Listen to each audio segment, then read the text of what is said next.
मरकजी हुकूमत की मुखालिफ किसान पॉलिसियों के खिलाफ वजीर आला KCR की हिदायत पर TRS के एहतमाम जिले निर्मल के मधोल मंडल हेडक्वार्टर में वाक़ अम्बेडकर चौराहा पर एहतजाजी धरना मुनज़्ज़म किया गया। इस एहतजाजी धरना प्रोग्राम में सदर TRS मधोल मंडल अफरोज खान, मंडल कन्वीनर किसान राब्ता committee Ram Reddy, chairman ACS Venkatesh Goud, साबिक चेयरमैन PACS सुरेंद्र रेड्डी के अलावा दीगर मुकामी TRS कायदीन और कारकुनों की कसीर तादाद ने शिरकत की।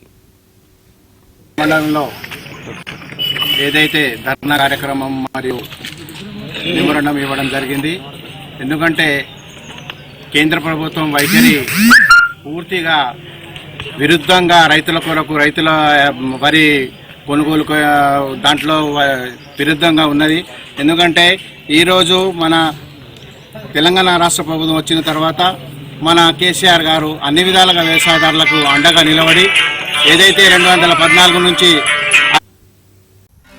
नाज़रीन, हमारे TTV न्यूज़ को सब्सक्राइब करिए, बेल आइकॉन को प्रेस करिए, शेयर करिए और लाइक करना ना भूलें।